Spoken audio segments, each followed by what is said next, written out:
শুভ পঞ্চমী বন্ধুরা, আজকে আমি চলে গেছিলাম সন্তোষ মিত্র স্কোয়ার দেখতে। আর এটা আপনারা যেতে পারবেন শিয়ালদা হয়ে। শিয়ালদাতে টু হুইলার গেলে আপনারা পার্কিংয়ে রাখতে পারবেন, 10 টাকা নেবে। তারপর সোজা মার্কেট দিয়ে চলে আসবেন হেঁটে হেঁটে। সোজা চলে আসলে দেখবেন দুটো মণ্ডপ পেরোবে, এগুলো সিম্পল মণ্ডপ দিয়ে ক্রস করে 10 মিনিট হাঁটতে হবে। হেঁটে হেঁটে হেঁটে একদম চলে যাবেন আদি ঢাকেশ্বরী আসবে। তারপর ক্রস করে এবার সোজা হেঁটে চলে যাবেন। তারপরে এই সাইডে একটা আইসক্রিমের দোকান পড়বে। তারপরে এখানে আপনারা দেখতেই পাবেন লোকের ভিড়, আর যেদিকে যাচ্ছে সেই দিকে চলে যাবেন হেঁটে হেঁটে। লোকের ভিড় দেখলেই বুঝতে পারবেন যে সন্তোষ মিত্র স্কোয়ারে কত ক্রেজ। আর এইভাবে আমরা চলে এসেছি সন্তোষ মিত্র স্কোয়ার দেখতে। সবাই দেখতেই পাচ্ছেন মোবাইল নিয়ে, ট্রাইপড নিয়ে হাতে, সবাই মিলে ভিডিও করতে শুরু করে ফেলেছে। এটার এতই হাইপ এখন কলকাতাতে, এটা সবাই এসছেন এখানে। আমরা এখন বিকাল 4টে বাজে, এই বিকাল থেকে এখন অনেক ভিড় চলে এসছে। এখানে বন্দে মাতরম প্লে হচ্ছে। এরপর আস্তে আস্তে ফ্ল্যাশ লাইটে অনেকগুলো ইমেজেস চেঞ্জেস হবে। এই দেখুন চোখ দেখতে পাচ্ছেন। এবার পুরো ভিডিওটা দেখুন। সন্তোষ মিত্র যারা এখনও দেখতে আসেননি এত দূর বলে, ওরা আপনারা দেখতে পারেন কীরকম সাউন্ড, ওরা মিউজিক দিয়েছে। মিউজিক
নিচে দেখবে।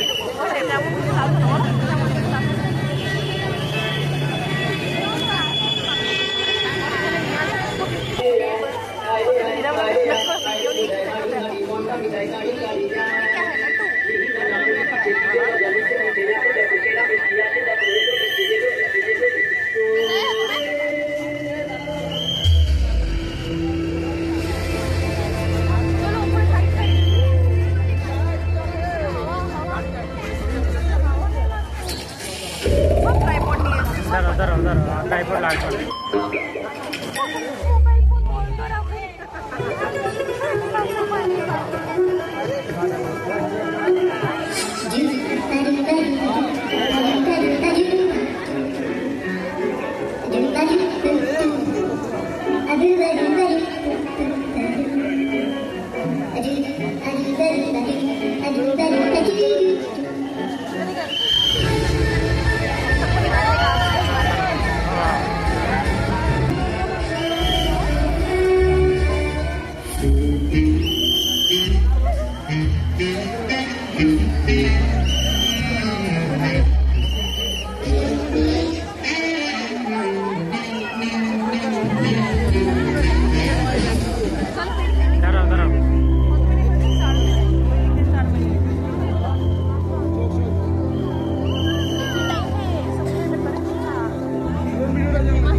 আপনারা যারা এখনও আসেননি সন্তোষ মিত্র স্কোয়ার দেখতে, তারা পুজোর সময় এই প্যান্ডেলটি দেখে যেতেই পারেন, মন ভরে যাবে। আর আমার ভিডিওটা পছন্দ হলে like and subscribe. Bye bye.